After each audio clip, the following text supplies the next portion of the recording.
Bienvenue dans The Global Conversation. L'Union européenne amplifie son action dans la lutte contre la corruption et bientôt le parquet européen, le premier de l'histoire, sera en mesure d'enquêter sur les infractions liées au budget européen dans les États membres.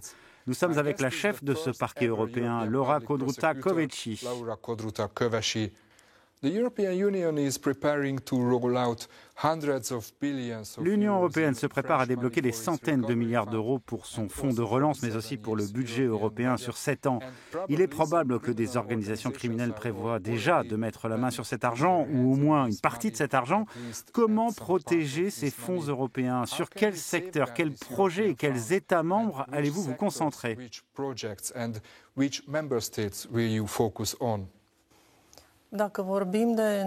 Vous parliez de la proposition de nouveaux budgets.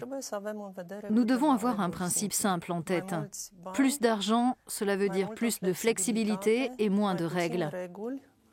Ce qui pourrait augmenter le risque de fraude commise en lien avec ces fonds. Le parquet européen est une solution, mais ce n'est pas la seule. Il existe plusieurs institutions dans l'Union européenne qui peuvent participer à cet effort commun pour empêcher et lutter contre les fraudes aux intérêts financiers de l'Union. Pensez-vous qu'il existe un risque systémique de corruption en Europe et qu'il soit lié aux dirigeants politiques? La corruption existe dans quasiment tous les pays et pas uniquement au sein des États membres. Néanmoins, concernant l'ampleur de la corruption dans les différents pays, elle dépend vraiment du degré d'implication des autorités locales.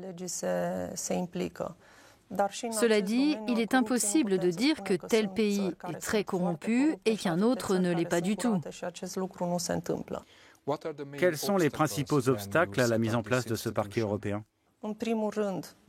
Premièrement, je mentionnerai le manque de ressources financières et budgétaires. Ce serait le premier obstacle. Un autre obstacle, ce sont les délais. Et je voudrais vous donner un exemple concret. Les procureurs européens auraient dû être nommés à la fin de l'année dernière. Mais à la date d'aujourd'hui, aucun n'a encore été désigné. Nous ne pouvons pas former un collège sans procureurs européens. Et sans ce collège, nous ne pouvons pas définir des règles de procédure et le cadre réglementaire dans lequel le parquet européen fonctionnera. Cette procédure a été repoussée parce que Malte n'a pas proposé suffisamment de candidats éligibles. Résultat, depuis décembre, l'ensemble du processus a pris du retard et j'espère que les procureurs européens seront nommés le plus tôt possible. En République tchèque, une entreprise liée au Premier ministre fait l'objet d'une enquête pour détournement présumé de fonds européens. Allez-vous vous occuper de ce cas? C'est très difficile d'évoquer des cas éventuels parce que nous devons appliquer les compétences dont dispose le parquet européen en vertu de la réglementation. Les priorités d'enquête seront établies par le collège qui regroupera 22 procureurs de chaque État membre participant et moi-même en tant que chef du parquet. Il est très important de traiter tous les cas dans le cadre de nos compétences, quel que soit l'auteur de ces infractions et le lieu où elles ont été commises. Après tout, notre rôle en tant que procureur est de nous assurer que la justice s'applique à tous de manière équitable. Pensez-vous qu'en Pologne et Hongrie, le refus de participer au parquet européen augmentera le risque de corruption lié aux fonds européens dans ces pays? Il n'y a pas que la Hongrie et la Pologne qui ne sont pas membres du parquet européen. La Suède, le Danemark et l'Irlande également n'en font pas partie. C'est difficile pour moi de commenter les raisons pour lesquelles ces États membres n'ont pas rejoint le parquet européen. Parce qu'après tout, c'est une décision politique et je ne peux pas faire de commentaires à ce sujet. Nous diligenterons des enquêtes sur des infractions commises en lien avec ces États membres, sur leurs ressortissants ou sur des faits commis sur le territoire de ces États membres. De plus, nous coopérerons avec leurs autorités nationales et utiliserons les outils de coopération juridique qui existent déjà. Il n'y a pas que les politiciens, il y a aussi les criminels en col blanc qui parfois dirigent des organisations internationales pour blanchir de l'argent et commettre des fraudes. Comment pouvez-vous agir contre eux? Qu'est-ce que le parquet européen apporte quand on parle d'enquête sur ce type de cas? Eh bien, il réduira considérablement les restrictions auxquelles les procureurs sont confrontés dans leur pays et l'échange d'informations sera plus rapide et plus efficace. De plus, nous améliorerons la procédure de réparation des dommages infligés par l'infraction en question. Les preuves produites par les procureurs dans un État membre pourraient être utilisées dans un autre État membre. Donc tous ces avantages permettront au parquet européen de devenir une institution qui changera fondamentalement la manière dont ces enquêtes sur les fraudes financières et le crime organisé sont menées jusqu'à présent. Depuis votre destitution du parquet anticorruption, le DNA en Roumanie, on entend peu parler d'affaires à haut niveau. La corruption a-t-elle disparu du pays depuis que vous n'êtes plus à la tête de cette agence?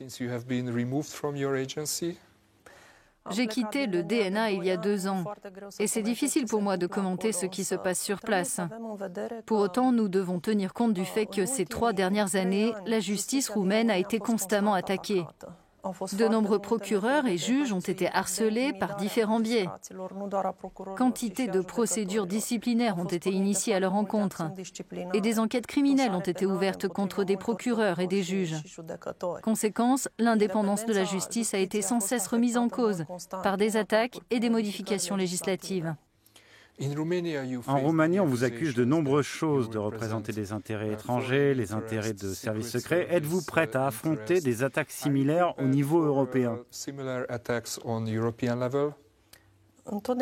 J'ai toujours considéré que ces attaques, qui n'étaient pas seulement dirigées contre moi, mais contre tous les procureurs et contre leur action, représentaient en fait un critère pour évaluer la qualité et l'efficacité de notre travail. Donc je m'attends à de nouvelles attaques contre nos institutions et procureurs. Mais je crois que mon expérience passée est une bonne préparation pour ce qui nous attend. Je suis certaine que nous allons former une très bonne équipe avec tous les procureurs européens. Je ne serai pas seule dans ce combat. Nous serons toute une équipe à travailler au sein du parquet européen. Et j'espère que notre activité aura des retombées positives. Je suis également sûre que de telles attaques surviendront, mais j'y suis préparée et je suis convaincue que mes collègues le sont aussi. Laura Codruta-Kövesi, merci beaucoup pour cette interview. Mulțumesc frumos și eu.